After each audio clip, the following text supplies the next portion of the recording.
शिव महापुराण की कथा यदि हम सुनने के लिए बैठे हैं तो ये भाव आपके भीतर रहना चाहिए कि हम भगवान शंकर के 11वें अवतार के सम्मुख में बैठकर शिव महापुराण की कथा को सुन रहे हैं। ये पंखा थोड़ा सा उधर घुमा दो।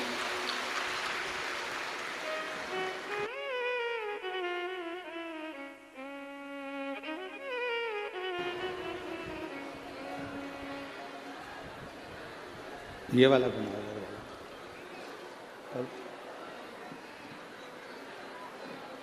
11वें रुद्र अवतार के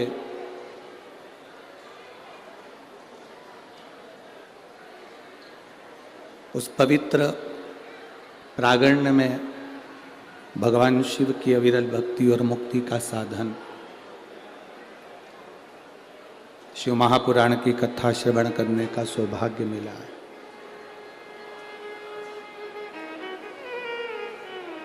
हमने पहले भी कथा में कहा, आज फिर कहते हैं कि जैसे मेहमान जाते हैं तो मेहमान जाते जाते घर के छोटे छोटे बच्चों को कुछ ना कुछ देकर जाते हैं।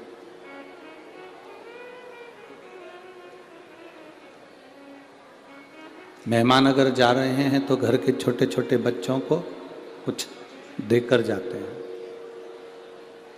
उसी तरह जिस दिन कथा का विराम होता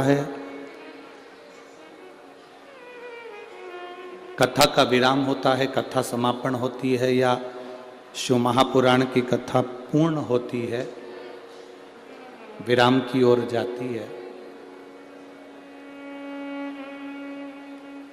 तो मेरा बाबा भी अपने इन सब बच्चों के गोदी में कुछ ना कुछ देकर जरूर जाता है।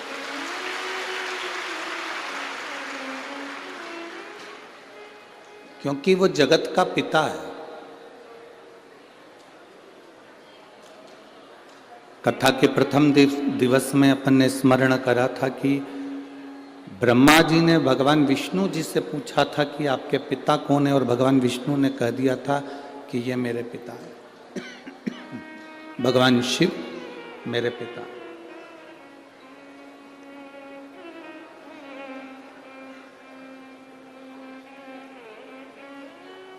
एक संबंध शिव का और आपका, एक संबंध शिव का और हमारा, एक संबंध शिव का और पूरे संसार का है। देखो, बच्चों से संबंध बनाना पड़ता है कि ये हमारे बच्चे हैं। माता से संबंध बनाना पड़ता है कि ये हमारी माता है।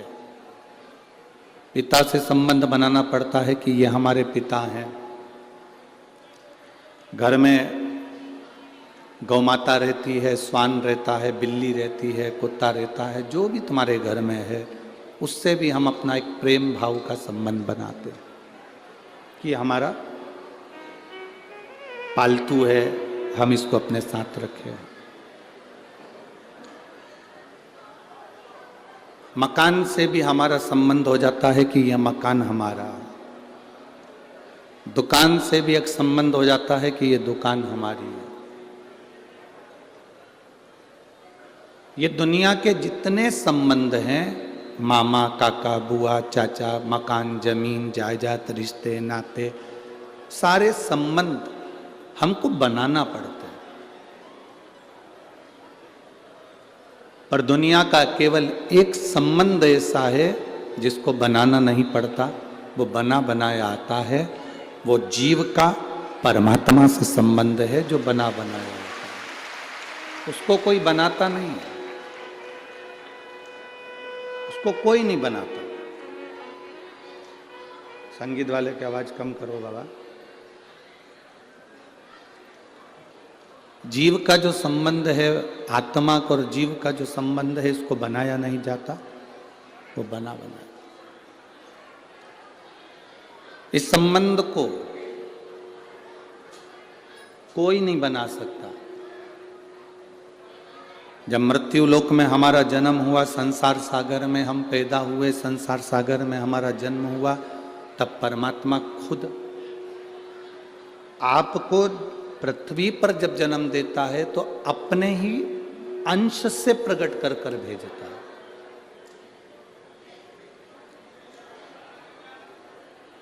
एक माता पिता के अंश से उसका जैसे बच्चा होता है, माता पिता के अंश से जैसे उसकी संतान होती है, माता पिता के अंश से ये शरीर मिल जाता है, माता पिता के अंश से ये देखने के लिए दृष्टि, श्रवण शक्ति, पांव, हाथ, मुख, कर्ण, नासिका, ये सब शरीर के एक एक अंग माता पिता के द्वारा प्राप्त हो जाते हैं।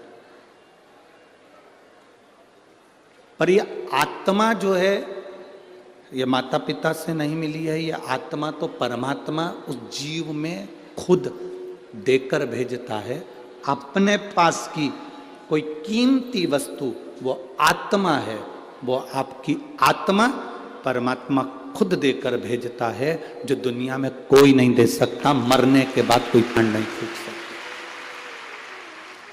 ये जो प्राण दिए हैं, ये जो आत्मा है, जो प्राण है आपके भीतर, जो श्वासें हैं, ये मेरे परमात्मा ने खुद की दी है, आप स्वयं की। संसार के लोगों से बड़ा संबंध परमात्मा से आपका होना चाहिए।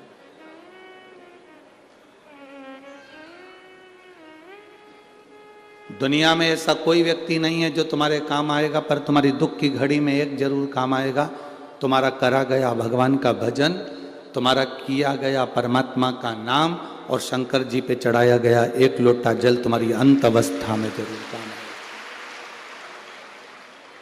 सियोर वाला महाराज तुम्हारी दुख की घड़ी में कभी नहीं पहुंचेगा, ये अंदाजा हटा देना कि सियोर वाला महाराज हमारी दुख की घड़ी में आ जाएगा।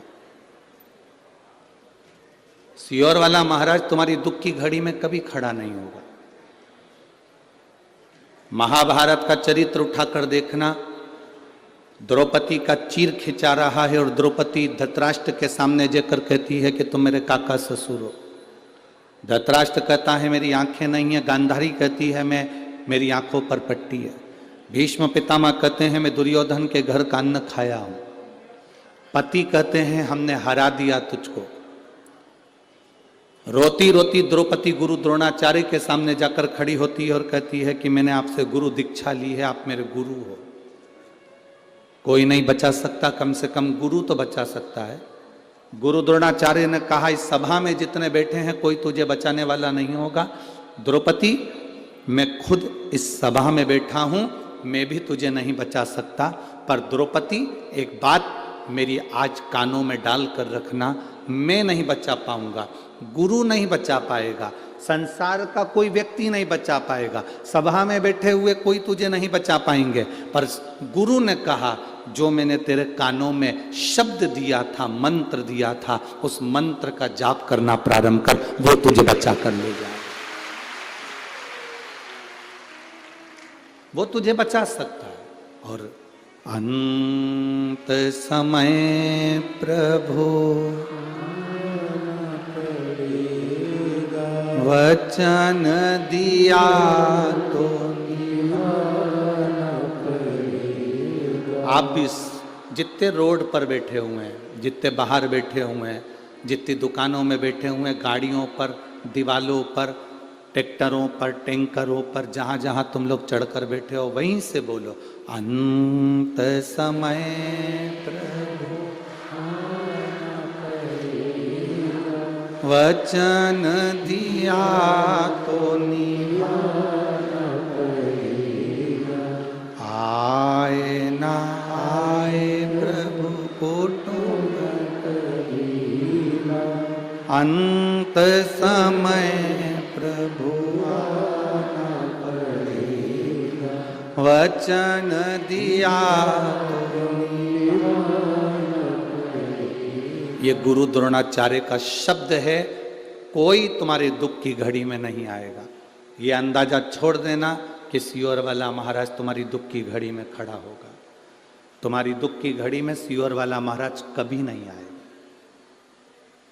पर एक बात याद रखना, दुख की घड़ी में सीहोर वाला महाराज नहीं आएगा, पर सीहोर वाला महाराज की जो तुमने बात मानी है, शिव जी के मंदिर में एक लोटा जल चढ़ाया है, एक बेलपत्र चढ़ाई है, श्री शिवाय नमस्तुभ्यम बोला है, वो तुम्हारे सामने जरूर है। उसके सिवाय कुछ नहीं।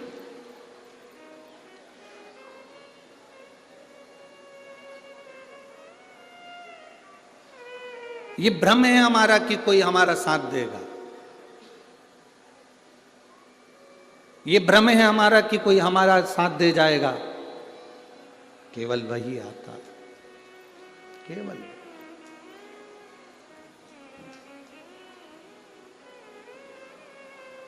प्राण उसने दिए है। शरीर भले मां बाप ने दिया है, पर प्राण उसने दिया।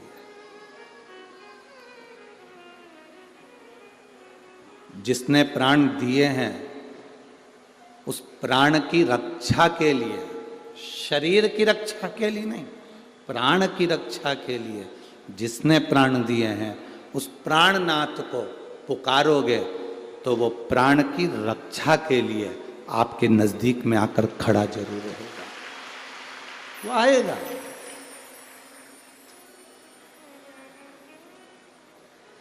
सबसे रिश्ता बनाना पड़ता है, पर परमात्मा से कोई रिश्ता नहीं बनाना। राजा जनक जी का एक संवाद आप लोगों ने श्रवण कर रखा होगा। शिव महापुराण में हम वर्णन करें राजा जनक का, एक बड़ा सुंदर संवाद है कि राजा जनक ने याज्ञवल्क ऋषि से एक प्रश्न किया।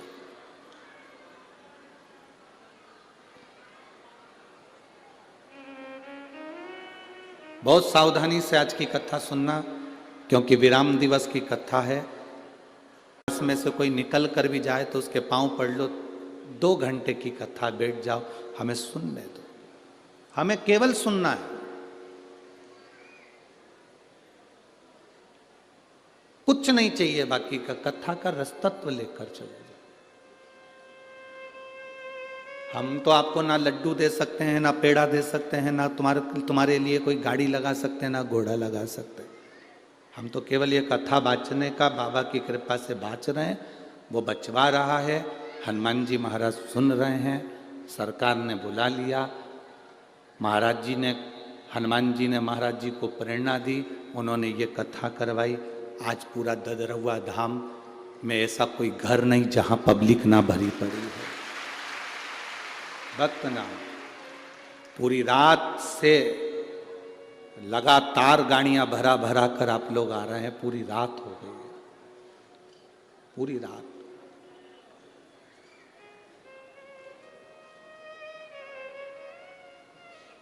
इसी पंडाल का एक वीडियो पूरे सब दूर चल रहा है।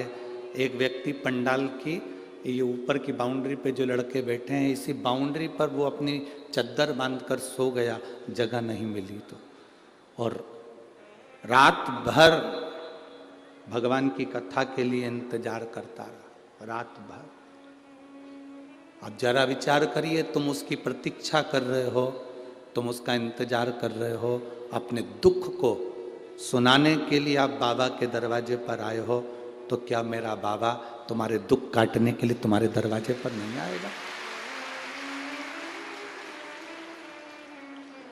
राजा जनक जी ने याज्ञवल्क ऋषि से एक प्रश्न किया। याज्ञवल्क बाबा से एक प्रश्न राजा जनक जी ने कर दिया। मनुष्य किसकी रोशनी से देखता है? ये राजा जनक जी ने याज्ञवल्क बाबा से प्रश्न किया कि मनुष्य किसकी रोशनी से देखता है?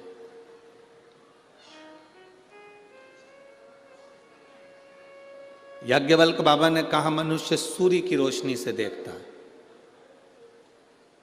तो राजा जनक जी ने कहा सूर्य अस्त हो जाता है, इसके बाद किसकी रोशनी से देखता है? याज्ञवल्क बाबा ने कहा चंद्र की रोशनी से देखता है। चंद्र की रोशनी भी अगर बादलों में ढक गई, तारों में ढक गई, तो फिर किसकी रोशनी से देखता? याज्ञवल्क बाबा ने कहा कि अगर कोई घने जंगल में चले गया, चंद्र भी ढक गया, तब वो श्रवण की रोशनी से देखता है। जैसे पूरे जंगल में अंधेरा ही अंधेरा छाया हो तो कहीं से आवाज आती है तो व्यक्ति की दृष्टि वहां जाती है। कहीं किसी ने ताली बजाई अंधेरे में तो व्यक्ति की दृष्टि वहां जाती है। कुछ नहीं दिख रहा तब किसी ने चुटकी बजा दी तो व्यक्ति की दृष्टि वहां चली गई। याज्ञवल्क बाबा ने पहले कहा मनुष्य सूर्य की रोशनी से देखता है, सूर्य अस्त हो जाए तो चंद्र की रोशनी से देखता है, चंद्र भी अगर डूब जाए तो श्रवण की रोशनी से देखता है। और अगर याज्ञवल्क बाबा से राजा जनक जी ने कहा मान लो कहीं श्रवण भी ना हो, सुनाई भी ना दे, तो फिर किसकी रोशनी से देखता है? तो याज्ञवल्क बाबा ने कहा प्रत्येक मनुष्य जब पृथ्वी पर जन्म लेता है तो उसके अंदर स्वयं शिव समाया हुआ होता है, वो शंकर खुद रोशनी देता है। भारत की भूमि पे के ऐसे ऐसे राजा हुए जिन्होंने शंकर भगवान का प्रतिदिन अभिषेक करा है। राजा जनक जी शिव जी का रोज अभिषेक करते थे। राजा दशरथ जी शंकर भगवान का रोज अभिषेक करते थे। आप खुद रामचरितमानस को अपने घर पर जाकर पढ़ना। जब केकई ने वर मांगा 14 वर्ष के लिए राम वन जाने लगे, तब दशरथ जी की आंख में आंसू थे, तब उन्होंने भगवान शंकर को याद किया था कि शंभु आप पधारो, मेरे दुख का निवारण करिए।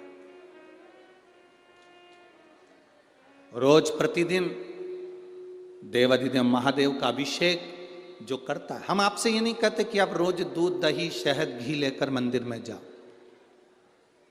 जो प्रतिदिन रोज शिव का अभिषेक करता है, अभिषेक का मतलब तो ये भी होता है कि दूध दही शहद ले जाने से अभिषेक की मूलता नहीं है।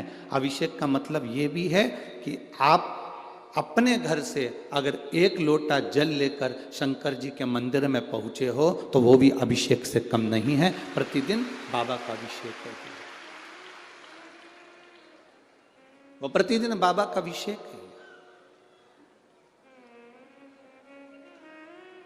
शिव के मंदिर तक जाना,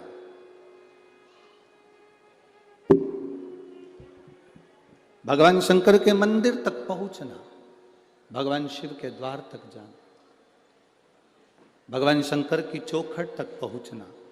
और यहां तक शिव महापुराण की कथा कहती है, मान लो, एक ध्यान लगाइए, मान लो अगर आप शिव के मंदिर तक लोटा लेकर जल लेकर नहीं भी पहुंचे,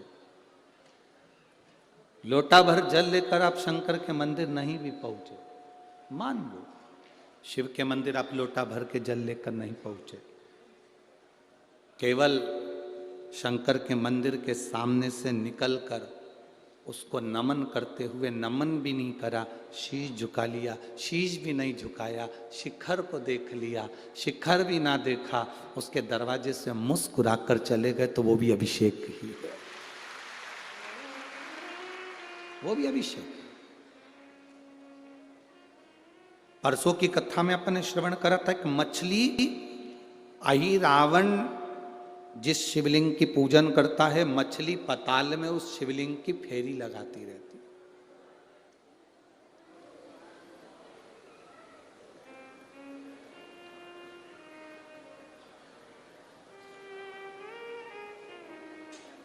मछली शिवलिंग की फेरी कर रही है, उसके आसपास घूमती रहती है। शंकर भगवान ने कितनी बड़ी कृपा कर दी कि शंकर भगवान ने उस मछली का पेट भरने के लिए, उधर तृप्ति के लिए उसने आराधना करी, तो उसके घर में जो संतान हो वो बड़ी बलवान हो और उसको कुछ राजपद मिले। तो हनुमान जी के शरीर का पसीना उस मछली को दे दिया और मछली का गर्भ ठेर गया था और मकर ध्वज उत्पन्न हो गया। एक बार हनुमान जी महाराज के पोते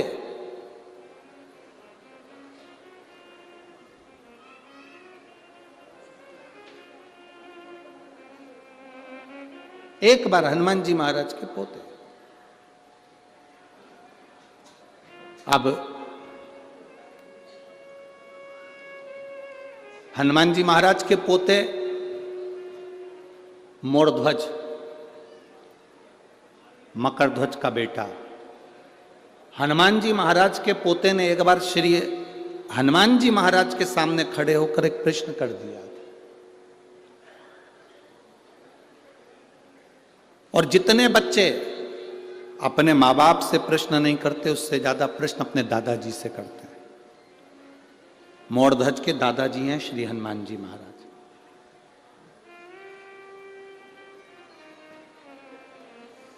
इसीलिए कई लोग हनुमान जी को दद्दा भी कहते हैं, दादा भी कहते हैं।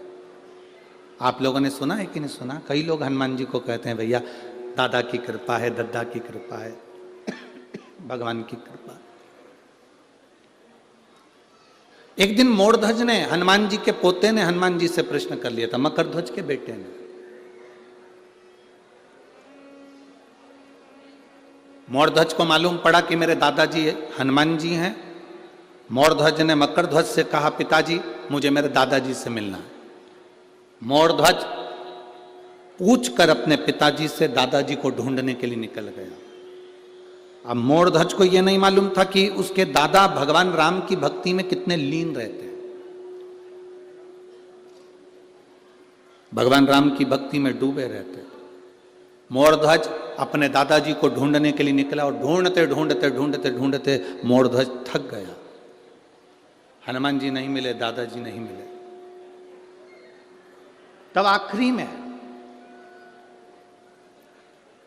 मोरध्वज अपने दादा को ढूंढते ढूंढते ढूंढते ढूंढते जब थक गया, तब अंजना माता के पास में पहुंच गया।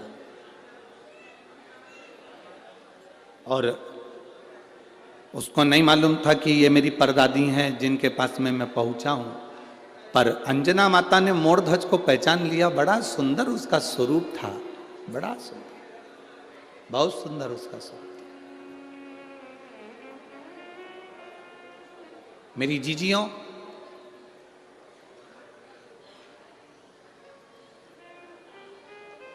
आज भी दूल्हा दुल्हन के सिर पे मोड़ बांधा जाता है।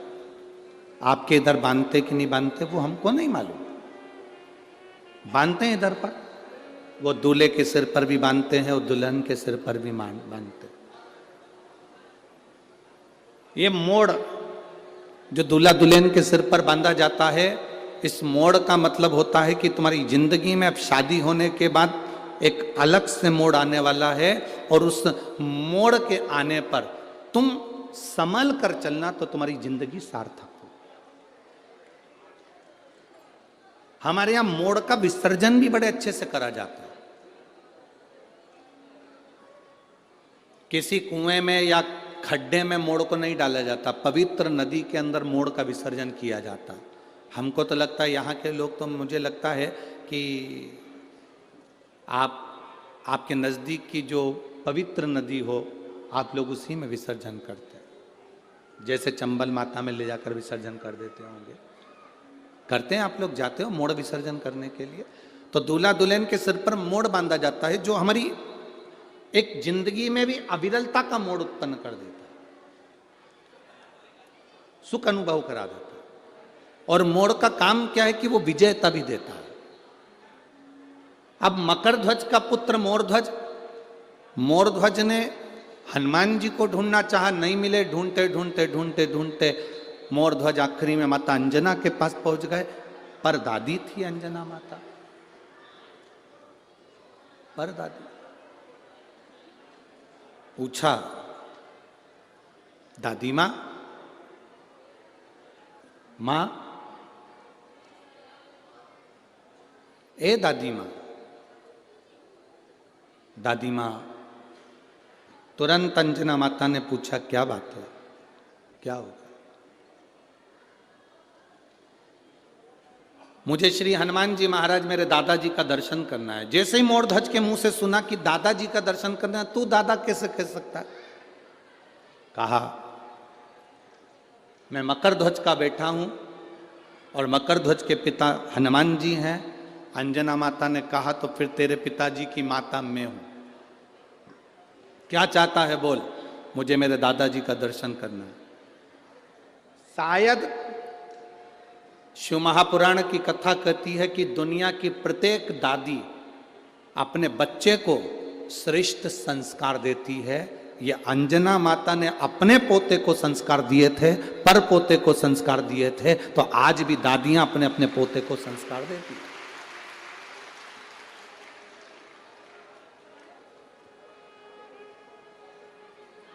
एक मां भले बच्चे को कुछ भी सिखा दे,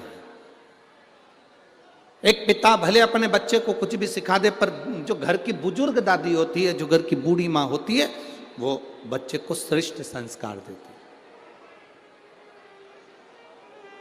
और निवेदन है आपसे, ध्यान रखना अपनी जिंदगी में,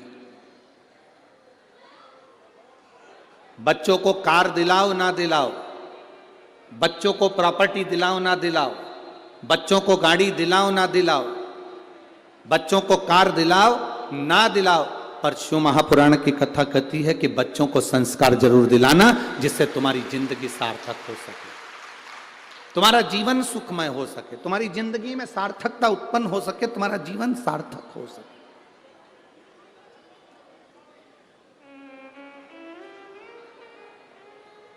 तुम्हारे जीवन में एक आनंद की अनुभूति हो सके, तुम्हारे जीवन में एक आनंद का प्रभाव अपने आप उत्पन्न हो सके। क्यों? ये धन, ये दौलत, ये संपदा, ये सत्ता, एलईडियां चालू करिए, एलईडियां पीछे की एलईडियां चालू करिए। ये धन, ये संपदा, ये सत्ता, ये वैभव, ये सब तुम्हारा छूट जाना है। शंभु शंभु शंभु शंभु।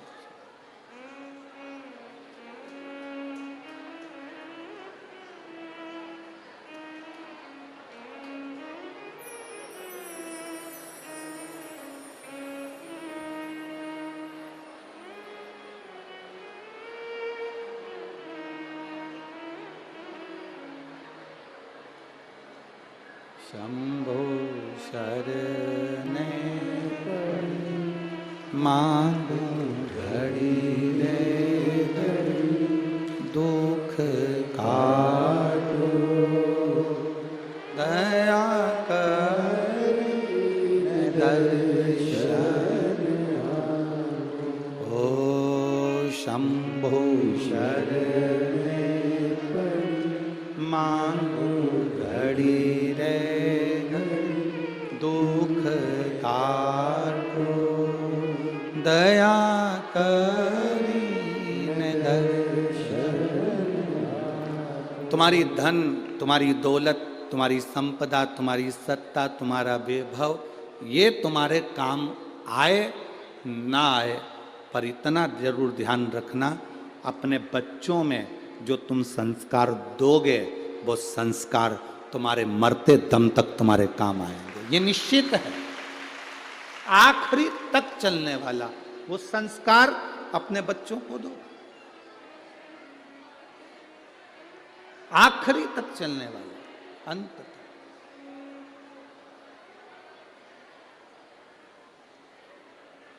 जो जिंदगी की सार्थकता सिद्ध कर दे।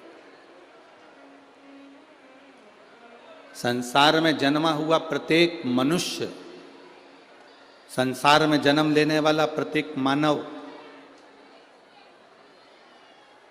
संसार में जन्म लेने वाला प्रत्येक मनुष्य, प्रत्येक मानव, भीतर जो परमात्मा समाहित है,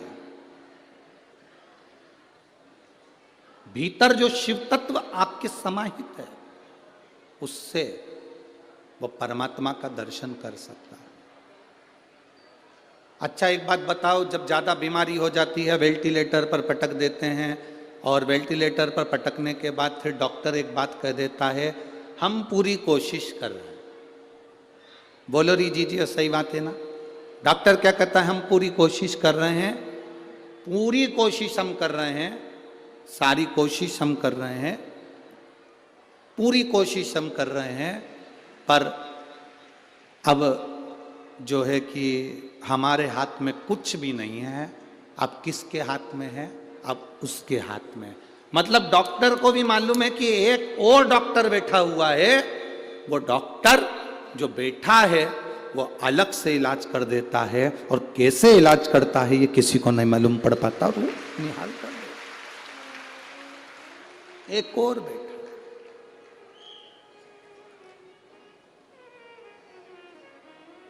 उसको पहचानने के नेत्र चाहिए आपको, उसको जानने के नेत्र चाहिए आपको।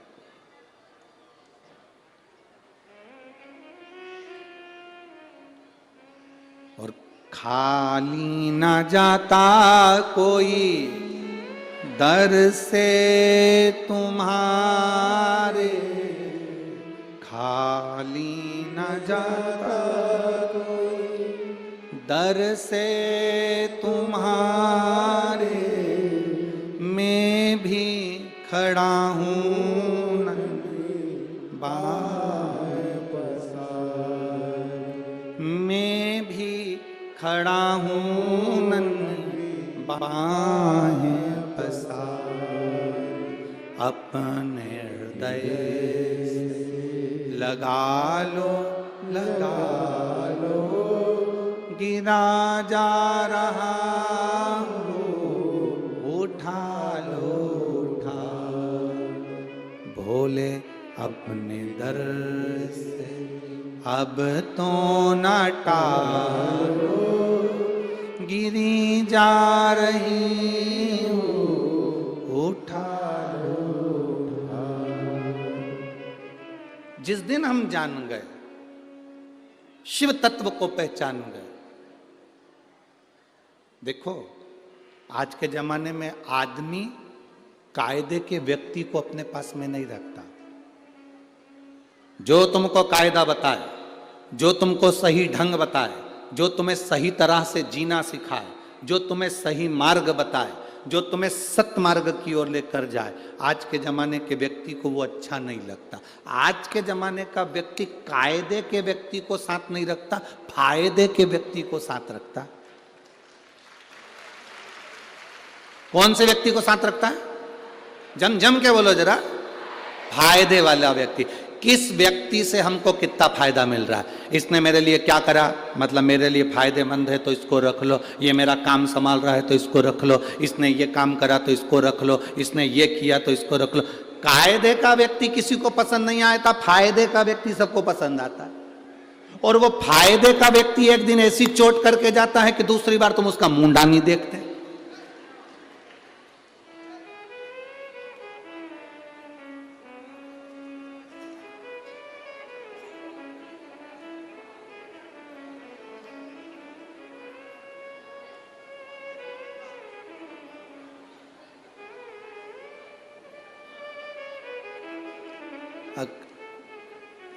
कोई लोग बात करते हुए जा रहे थे, कायरी जब ददरुआ दाम में इतनी भीड़ काय आ गई,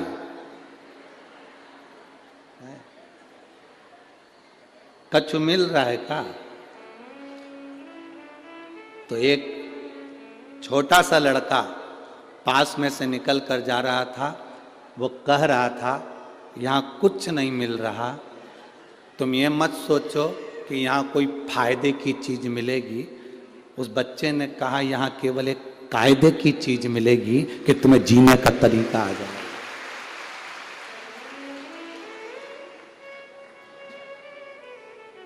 तुम्हें जीने का तरीका।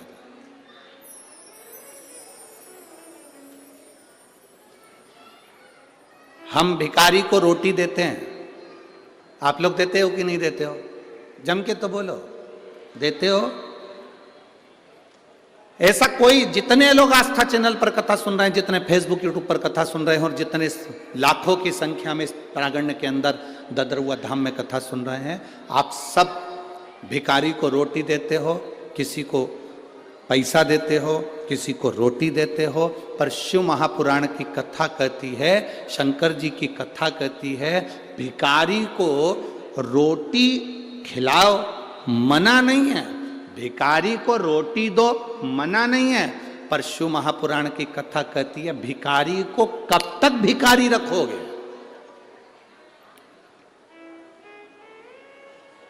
भिखारी को कब तक भिखारी रखोगे? शिव महापुराण की कथा कहती है भिखारी को रोटी खिलाओ, मना नहीं है, भूखे को भोजन कराओ, मना नहीं है, भिखारी को भोजन दो, मना नहीं है, पर भिखारी को रोटी खिलाने की जगह रोटी खिलाओ, मना नहीं है, पर उसको रोटी कमाने का तरीका भी दो, उसको कुछ अच्छा कहने का तरीका दो। वो आया तुम्हारे दरवाजे पर, तुमने रोटी निकाली और दे दिया, फिर आया मांगने, तुमने फिर रोटी निकाली दे दिया। उसको कहो शरीर अच्छा है, परिवार अच्छा है, चल मैं किसी दुकान पर तुझे काम में लगा देता हूं, चल किसी पेट्रोल पंप पर तुझे काम में लगा देता हूं, चल किसी आश्रम में तू झाड़ू लगाना, पोछा लगाना, मकान साफ करना, आश्रम के जितने कमरे उसमें सफाई करना, चल मैं तुझे काम में लगा देता हूं। तू रोटी मांग रहा है। हर व्यक्ति आज के भिखारी को रोटी भी देना पसंद करता है, पैसा भी देना पसंद करता है, और भिखारी भी ऐसा हो गया कि वो रोटी और पैसा लेना पसंद करता है, पर कायदे से जिंदगी को जीना पसंद नहीं करता। उसको फायदा दिखता है कि मुझे 1 रुपया मिल जाएगा, 2 रुपया मिल जाएगा, 10 रुपया मिल जाएगा और मेरी जिंदगी सार्थक। ना ना ना, फायदे में तुम अगर फायदा देखकर चलोगे तो एक दिन घाटा खा जाओगे। ये बड़े बड़े घाटे लोगों को लगते काहे के लिए? नई नई कंपनी आती है, कंपनी आकर कहती है 50,000 रुपए जमा करो, 2 लाख रुपए लेके जाओ, फायदा दिखाते हैं और लेके भाग जाते हैं। इसमें कई माताएं ऐसी बैठी होगी जिनने, कई बिचारियों ने कहीं कहीं कोई ना कोई कंपनी में 100 50 रुपए इकट्ठे करके, कजन कौन कौन सी कंपनी, हमें तो नाम भी नहीं मालूम दादा, वो इकट्ठी कर करके रख लेते हैं। तुम लालच में दे देती हो, इतना ब्याज मिल रहा है, दुगना हो रहा है, चौगना हो रहा है, 8 गुना हो रहा है। अगर दुगना होता तो वो तुम्हें क्यों देता? खुद ही नहीं दुगना कर लेता, पर तुम्हारे पैसे लेकर वो तुम्हें दुगना दुगना करने का 1 महीना, 2 महीना, 4 महीना, 6 महीना तुम्हें सहयोग करता है। उसके बाद में जब तुमने सब दूर प्रचार कर दिया, ढेरों पैसा उसके पास इकट्ठा हो गया और उस पैसे को लेकर वो चला जाता, उस धन को लेकर वो चला जाता, उस संपदा को लेकर वो चला जाता, चले गया। वो धन लेकर चले गया, वो पैसा लेकर चले गया, वो संपदा लेकर चले गया। फायदा देखा ना तुमने, कायदे का आदमी नहीं ढूंढा, तुमने फायदा देखा कि दुगना हो रहा है। और एक व्यक्ति था तुम्हारे पास में, वो कह रहा था देखो जी मेहनत करो, थोड़ी सिलाई मशीन ले लो, अपना खुद का शोरूम डाल लो, तुम्हारा काम कर लो, तुम्हारा ये काम कर लो, मेहंदी का काम अच्छा है तो मेहंदी का काम कर लो, तुम्हें जो काम अच्छा लगता है वो काम कर लो, तुम चोली अच्छी सिलो तो चोली का काम सीख लो, तुम अगर लहंगा अच्छा सिलो तो लहंगे का काम कर लो, चप्पल अच्छी बना सकते हो तो चप्पल का काम सीख लो, कढ़ाई अच्छी आती हो तो कढ़ाई का काम सीख लो। एक व्यक्ति कह रहा है अपने पैसे को खुद पर खर्च करो, खुद इतनी मेहनत करो कि 4 चांद लग जाए, तुम्हारा धन, तुम्हारा सामान तुम्हारे पास में रहना चाहिए, पर तुमने फायदा देखा, यहां से फायदा ज्यादा होगा, फायदा ज्यादा होगा, फायदा ज्यादा होगा, और फायदे के चक्कर में मालूम पड़े सब नष्ट हो गया। इसलिए शिव पुराण कहती है कायदे का व्यक्ति ढूंढना, फायदे का व्यक्ति मत ढूंढना। कायदे का व्यक्ति मिल गया तो नैया पार कर देगा। यदि कायदे का व्यक्ति मिल गया तो नैया पार कर देगा। कायदे का व्यक्ति ढूंढिए, फायदे का नहीं। हम देखते हैं कि हमारी फायदा कहां से हो सकता है, कहां से 500 रुपए आ सकते हैं, कहां से 1000 रुपए आ सकते हैं, कहां से 10,000 आ सकता है, कहां से 25,000 आ सकता है। हम फायदा ना देखें, हम कायदा देखें कि हमारी भक्ति में वो बल बढ़ जाए, हमारे भजन में वो बल बढ़ जाए। जैसे मीरा, कर्मा, नरसिंह मेहता, नामदेव, ध्रुव, प्रहलाद, इनकी भक्ति में जो बल बढ़ गया था, ऐसा बल हमारे भीतर बढ़ना चाहिए। ऐसा बल हमारे भीतर बढ़े।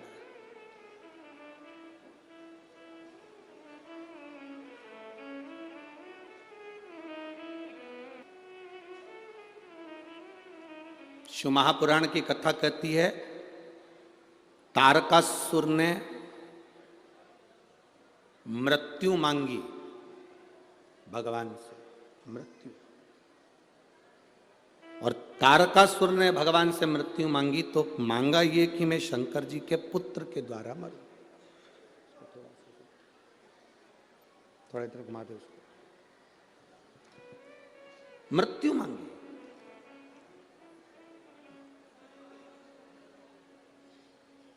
और तारकासुर ने मृत्यु मांगी तो मांगी बस शिव के पुत्र द्वारा, भगवान शंकर के पुत्र द्वारा।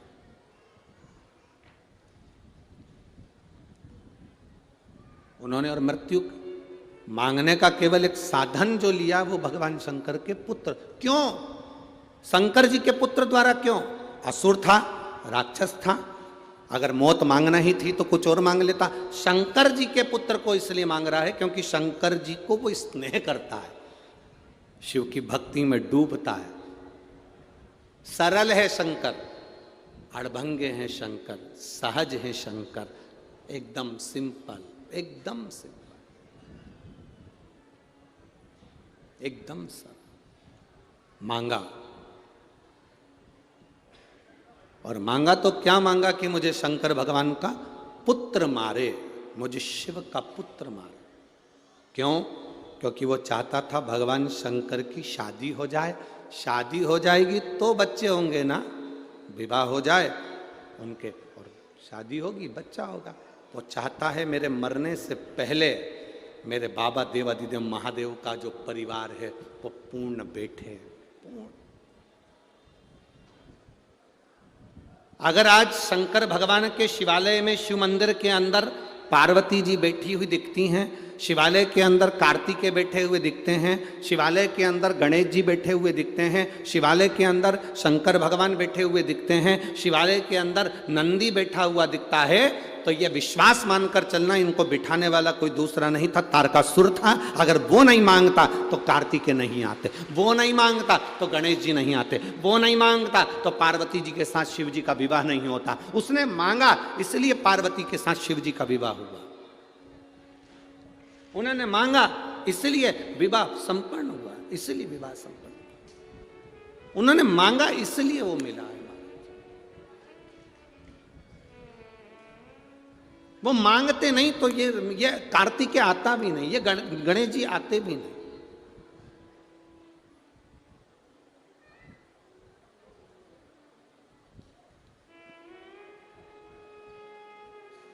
महाराज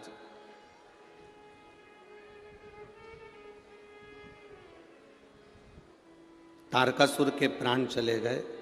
तारकासुर के 3 बेटे थे, तारकाक्ष, विदुम्माली, कमलाक्ष की।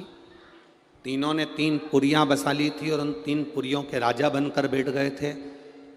किसी देवता से उनकी पुरियां भस्म नहीं हुई। पुरी का मतलब होता है नगर, शहर, प्रदेश।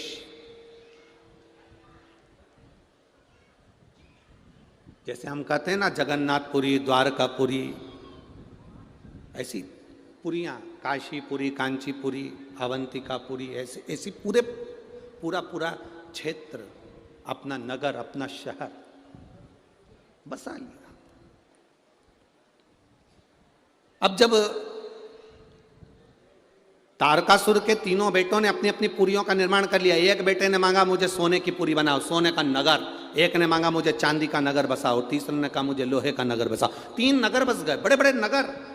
उपद्रव चालू कर दिया। जब व्यक्ति बहुत संपदावान हो जाता है, वैभववान हो जाता है, बहुत ज्ञानवान हो जाता है, तो उसमें थोड़ा सा अहम आ जाता है, थोड़ा सा अहंकार आ जाता है। शिव महापुराण की कथा कहती है, ये चमक ये दमक फुल्ल वन में महक, सब कुछ सरकार तुम्ही से है। अपना है क्या? आज अगर ददरउआ धाम में इतना विशाल विशाल आयोजन अगर हो रहा है, ददरउआ धाम में इतना विशाल विशाल कथाएं हो रही हैं, भंडारे हो रहे हैं, भोजन चल रहा है, लोग भगवान की भक्ति कर रहे हैं, तो ये चमक ये दमक फुल्ल वन में महक सब वो श्री हनुमान जी महाराज की है, जिन्होंने संसारवासी को सब कुछ उनका।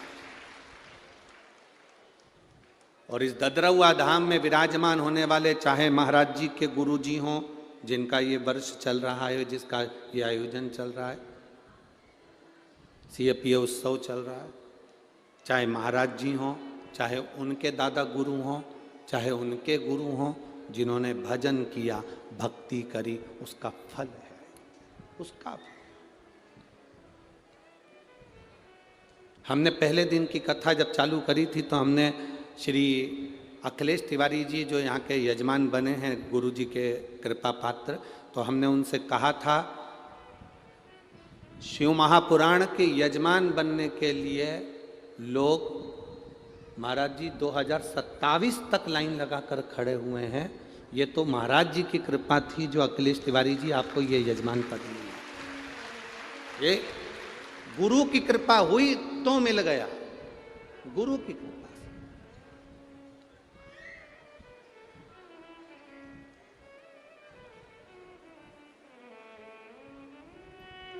कहीं प्रभु कृपा करता है तो होता है।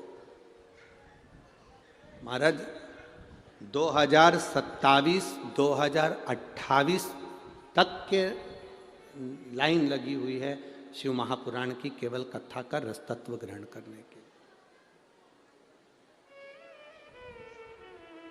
केवल शिव की भक्ति और कुछ भी नहीं। क्यों लाइन लगी है? ये 2026-2027 तक कौन कौन लाइन लगाकर खड़ा हुआ है? कोई दूसरे लाइन नहीं लगाते। आप लोग जो शिव पुराण की कथा में कथा सुनने आते हो, आखिरी दिन बाबा से कहकर जाते हो, बाबा इतनी झोली भरना कि जिंदगी में मैं भी एक बार शिव पुराण की कथा करवाऊं, वो लाइन लगा। यहां जितने कथा सुनने के लिए आए और जितने आस्था चैनल पर कथा सुन रहे हो, फेसबुक यूट्यूब पर कथा सुन रहे हो, कथा के विराम के दिन पंडाल में बैठकर तुम जो कहकर जाते हो, बाबा वो देता है, उसमें कमी नहीं रखता, वो देता है। आप दिल से कहकर जाते हो, इसलिए तो 2027 तक कथा की लाइन लगी हुई है। कहकर अब लोगों ने 2027 की तो कहे जब तक बाबा मेरे को देगा, ये मेरा विश्वास करता है, कथा दीजिए आप मुझे, मेरा बाबा मुझे 2026 में देगा, मुझे 2027 में देगा, ये विश्वास दृढ़ हुआ है। मैं आपसे भी कहकर जाऊंगा, इस व्यासपीठ के माध्यम से, ददरुआ धाम सरकार के माध्यम से कहकर जाऊंगा, बाबा से कहकर जाना, बाबा इतना देना कि मैं भी अपनी जिंदगी में एक बार यजमान बनूं और शिव महापुराण की कथा करवाऊं। ये तुम कृपा करो, और तेरी कृपा बिना न हिले एक भी अणु, लेते हैं श्वास तेरी कृपा से तनु तनु। बखान क्या करूं मैं राखों के ढेर का, चपटी भभूत में है खजाना कुबेर का। हे गंगाधार मुक्ति द्वार ओंकार तू, भोले ओंकार तू, आयो शरण तिहार शंभु तार तार तू। आप जितना उसका भजन करोगे वो आपके सम्मुख में।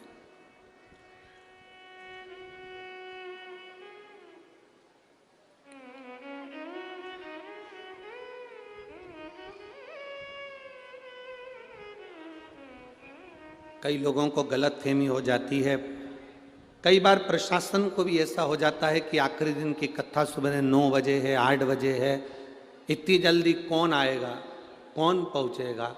पर जब भक्तों का आना चालू होता है तो प्रशासन भी कहता है कि इतनी सुबह से इतने सारे कैसे आ गए। उनको भी लगता है कहाँ से आए। हम कहते हैं ये कोई साधारण मनुष्य कथा सुनने के लिए कभी शिव पुराण में नहीं जाता। माली अपनी टोकनी में वही फूल रखता है जो माली को अच्छा लगता है। हम बेलपत्र वो ही तोड़ कर रखते हैं जो अच्छी होती है। बोलो सही है कि गलत है? जब हम अपनी झोली में बेलपत्र अच्छी रखते हैं, फूल अच्छा रखते हैं, तो मेरे महादेव भी अपनी कथा में अच्छे अच्छे फूल लेकर आता है। कोई साधारण नहीं है।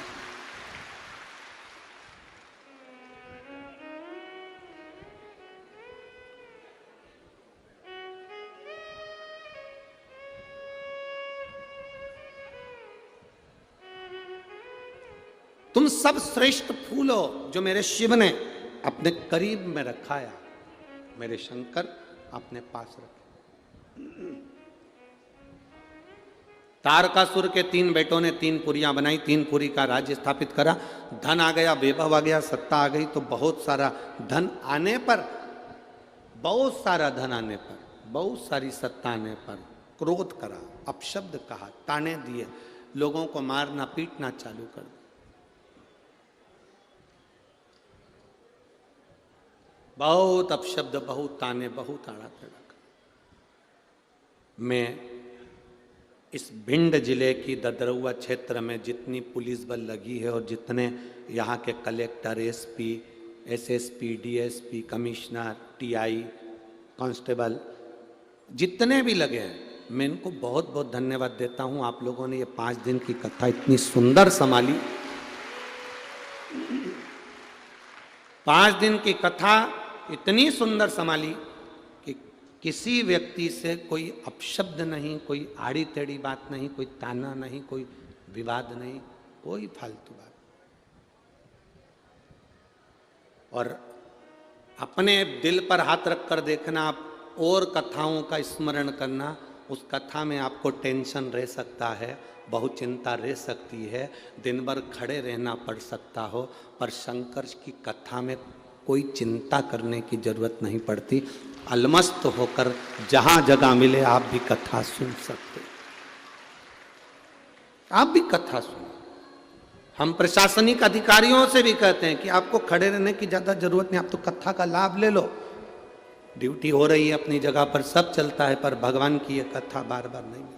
और बहुत अच्छे से संभाला आपने। शिव के रूप में हमने कई बार कहा है, प्रशासनिक अधिकारी चाहे पुलिस कर्मी हो वो भी एक शंकर का स्वरूप है, और डॉक्टर है वो भी शंकर का एक स्वरूप है, जो कहीं ना कहीं आकर संभाल लेता है। वो संभाल अच्छे से कार्य संभाल।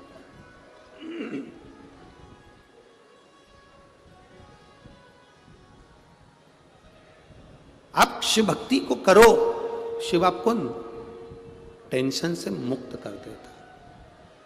आप में से जितने लोग भी शंकर जी के मंदिर में जल चढ़ाते हैं ना, जब से आपने जल चढ़ाना चालू करा है उसके पहले के दिन निकालना, और जब से आपने जल चढ़ाना प्रारंभ करा उसके दिन निकालना।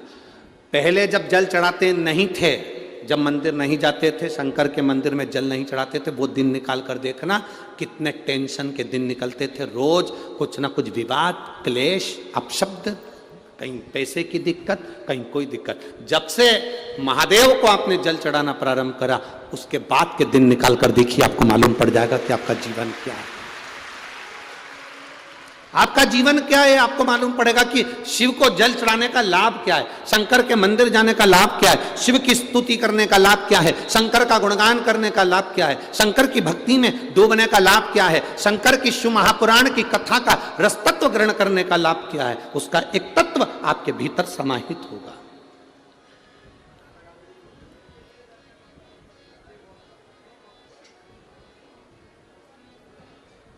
महाराज तारकासुर के तीनों पुत्र अहम में डूब गए, अहंकार में, अभिमत्ता में, अहम में समाहित हो गए।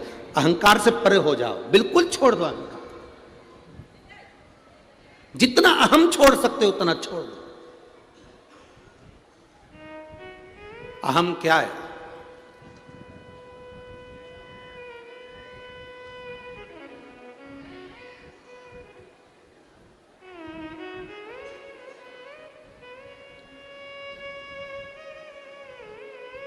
कौशल्या मैया के पास में राम जी महाराज आकर बैठे। माता कौशल्या ने गले से राम जी को लगाया। कौशल्या जी ने राम जी से कहा, बेटा तूने रावण को मार दिया। माता कौशल्या राम जी से कह रही है, मेरे बेटे राम ने रावण को मार दिया, लंकेश को मार दिया। राम जी कहते हैं, मैंने रावण को नहीं मारा। मां, मैंने रावण को नहीं मारा। तो कौशल्या माता ने कहा, तूने रावण को नहीं मारा तो फिर मारा किसने? राम जी कहते हैं, मैंने रावण को मारा। अभी क्या कर रहे थे राम जी? मैंने रावण को नहीं मारा। मां, मैंने रावण को नहीं मारा। कौशल्या जी ने पूछा, तूने रावण को नहीं मारा तो फिर रावण को मारा किसने?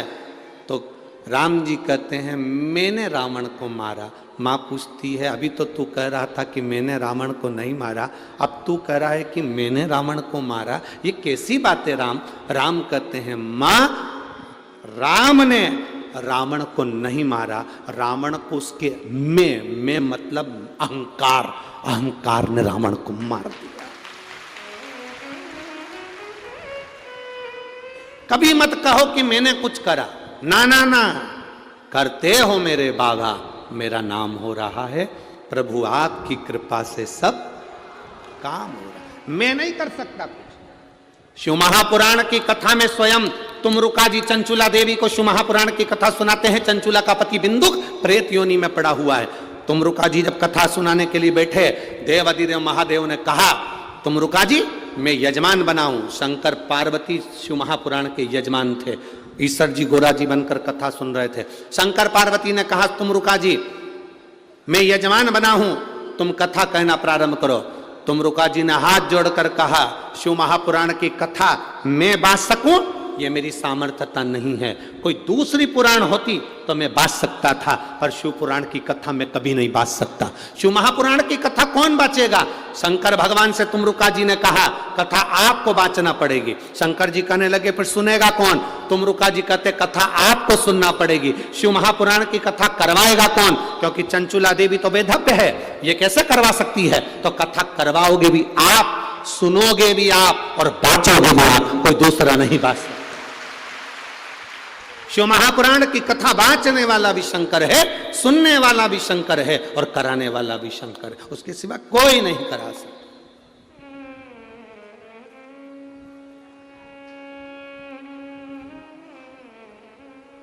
आप ये छोड़ दो कि मैं कर रहा हूं, आप कैसे कर सकते हो?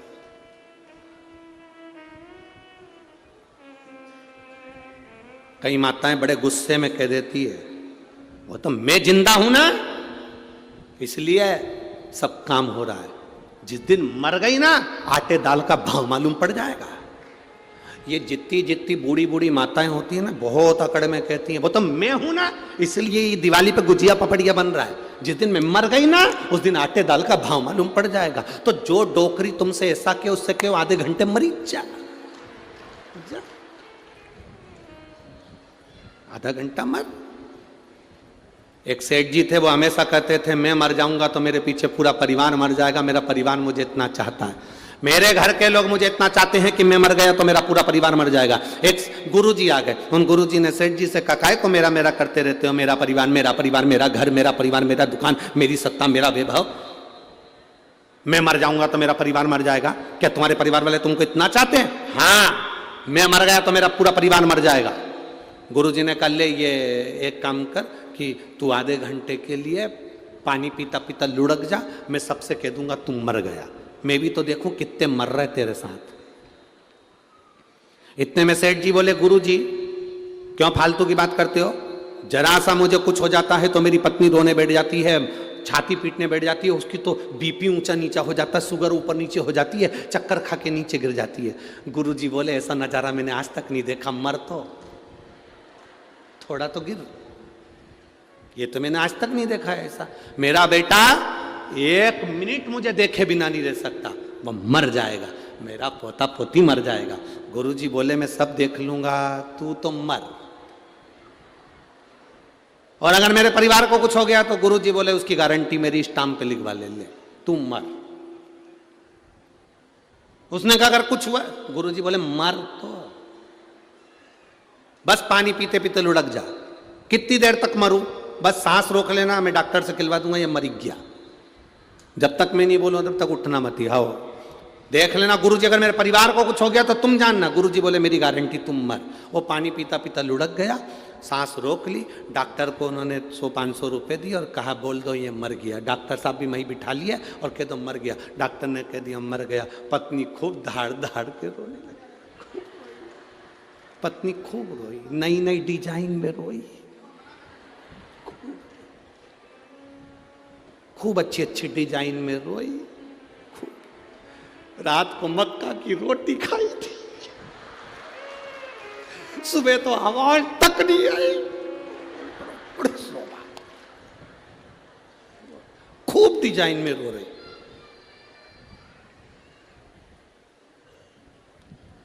गुरुजी ने पूछा सेठानी क्या हुआ? सेठानी बोले मेरा पति चले गया, बताकर भी नहीं गया, मेरे से बात भी नहीं करी। गुरुजी बोले मेरे पास में एक ऐसी बूटी रखी है, तू खाएगी, तू मर जाएगी, तेरा पति जिंदा हो जाएगा, ले। इतने में सेठानी बोली इनकी तो उम्र हो गई थी। La cultura es encuentro, entre raíz y movimiento, entre identidad y comunidad, entre un y el silencio. entre expresión y vínculo, entre diversidad y territorio, entre quien crea y quien reinventa. Somos el punto de encuentro entre tú y lo que te inspira. Ministerio de Cultura, Gobierno de España.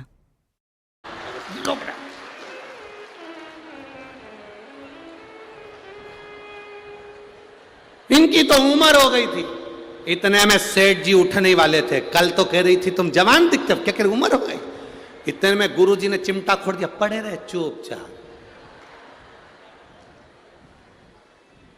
बेटा रो रहा था, तू क्यों रो रहा है। पिताजी चले गए, ये भी नहीं बताया कि किससे कितना लेना था। बाप के जाने का गम नहीं है, लेनदारी का पहले हो गया, लेन देन क्या होगा। पिताजी चले गए, बताया नहीं। इतने में गुरुजी ने बोला ले बूटी तू खा ले, तू खाएगा तेरा बाप जिंदा हो जाएगा। इतने में रोते रोते बोले पापा तो कह रहे थे अब दुकान तुझे ही संभालना। छोटा सा पोता रो रहा था, तू क्यों रो रहा है। मेरे दादा चले गए, तो तू क्यों रो रहा है। अब मुझे कुरकुरा कौन दिलाएगा, टॉफी कौन लाएगा, तो तू क्यों रो रहा है। ले बूटी तू खा, तू मर जाएगा तेरा दादा जिंदा हो जाएगा। इतने में छोटा सा बच्चा गुरुजी के कंधे पर हाथ डालकर बोला गुरुजी तुम्हारे कोई आगे ना तुम्हारे कोई पीछे, तुम नहीं खा लो। और गुरुजी को खवा रहा है। अरे वाह वारी दुनिया, मतलब की दुनिया में किसी कौन किसका संसार में, कोई किसी का नहीं। हमको लगता है ये मेरे, अरे भगवान राम से कौशल्या माता ने कहा तूने रावण को मारा, राम जी कहते मैंने नहीं मारा। रावण को किसने मारा, रावण को मैंने मारा। भगवान का कहने का मतलब है राम रावण को नहीं मारे। रावण के अंदर जो अहंकार था, रावण के भीतर जो अभिमत्ता थी, रावण के भीतर जो मैं था। हर कवि चिल्ला चिल्ला के कहता फिरता था मैं लंकेश, मैं लंकेश, मैं लंकेश। ऐसे कई लोग होते हैं तुरंत अपना परिचय दे देते, तुम मुझे जानते नहीं हो, मेरे पास ये पद है, मेरे पास ये प्रतिष्ठा है। किसी सतगुरु के पास जाना, जिसको धन की जरूरत है उसके पास जाओ तो अपनी प्रतिष्ठा बताओ, अपना नाम बताओ, अपनी सत्ता बताओ, अपनी कुर्सी बताओ। पर जिसको तुम्हारे धन की जरूरत नहीं, सत्ता की जरूरत नहीं, उसके पास जाकर अगर मिलना तो कभी मत कहना कि तुम्हारे पास में कौन सी सत्ता है, कौन सा वैभव है। वहां जाकर कहना कि बस कथा सुनने आया हूं, बहुत सुना था महादेव की कथा का लाभ, इसलिए उसके चरणों में बैठकर श्रवण करने आया हूं। मेरी कौन कुर्सी, कौन पद, कौन सत्ता, हमें मतलब नहीं। तुम कथा सुनने के लिए आए हो, बाबा की कथा सुनने के लिए बैठो। भोलेनाथ जी की दृष्टि तुम पर पड़ जाए उस कथा को सुनते सुनते, तो जब वो चोर को कुबेर बना सकता है तो तुम्हें भी राज सिंहासन पर बिठा सकता है। ये उसके ऊपर निर्भर।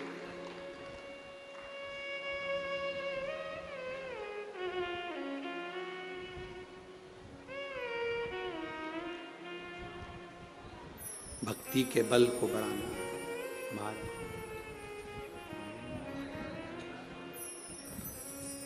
तेरे डमरू की धुन सुन के मैं काशी नगरी आई हूँ।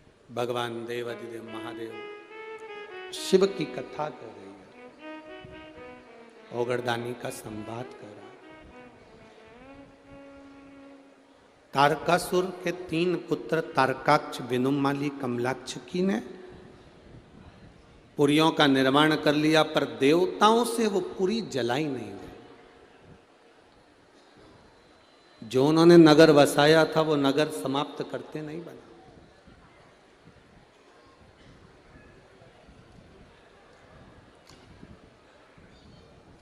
और तीनों बड़े चतुर भी थे। तारकाक्ष, विदुमाली, कमलाक्ष की बड़े चतुर थे। भगवान शंकर की आराधना करना, पूजन करना, साधना करना, उनको मालूम है कि ये भगवान शिव केवल अकेले हैं जो हमारी पुरियों को नष्ट कर सकते हैं, हमारे नगर को नष्ट कर सकते हैं। अपना घर, अपना परिवार, अपना कुल, अपना क्षेत्र नष्ट कब होता है, जब प्रेशर को जब हम देव अधिदेव महादेव की निंदा कर रहे हो या अपशब्द कर रहे हो। हमने कल भी एक कथा में आपको कहा था कि सब कुछ करना पर शिव की निंदा ना करना और शिव की निंदा ना सुनना, ना करना ना सुनना।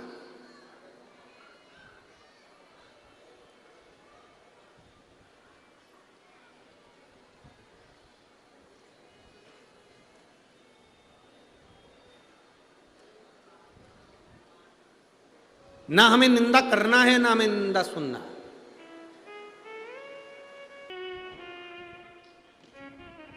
मेरे भोले तेरा सहारा है, मेरी नैया का तू किनारा है, मेरी नैया का तू किनारा। आप जिस विश्वास से, कोई प्रपंच से नहीं, कोई ढोंग से नहीं, कोई दिखावे से नहीं, आप अपने विश्वास से शंकर की भक्ति करिए, शिव की आराधना करिए। ए मेरी भिंड की जीजियों और मेरे जीजाओं, आप लोग बहुत दूर दूर से आए हो, 100 50 रुपए। कई माताएं तो ऐसी गरीबड़ी आई होंगी जिनके पास आने जाने का भी इतना धन नहीं होगा, इतना पैसा नहीं होगा, पर मेरा विश्वास मेरे बाबा पर है और मुझे विश्वास है मेरे शंभू पर, मुझे विश्वास है डॉक्टर हनुमान जी पर कि वो आपको खाली नहीं भेजेंगे, भर कर भेजेंगे। खाली नहीं जाओगे, भरोसा प्रबल।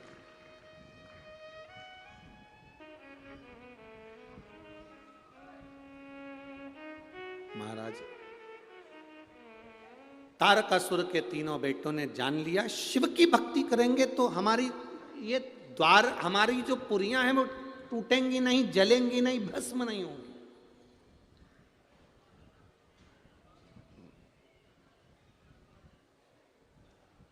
कई लोग आपसे कहेंगे इतने समय से जल चढ़ा रही है, इतने समय से कथा सुन रही है, कुछ मिला? उससे कहना कुछ मिले ना मिले, पर शिव कथा में मेरा दिल लगा रहता है, एक ना एक दिन मेरा महादेव मेरी सुनेगा जरूर। कुछ मिला ना मिला, क्या मिला क्या ना मिला उससे मतलब नहीं। एक महिला यहां बैठी हुई है, उसका पत्र था कि रजस्वला धर्म भी नहीं आता था, रजो धर्म भी नहीं आता था, डॉक्टर के हिसाब से संतान नहीं हो सकती थी।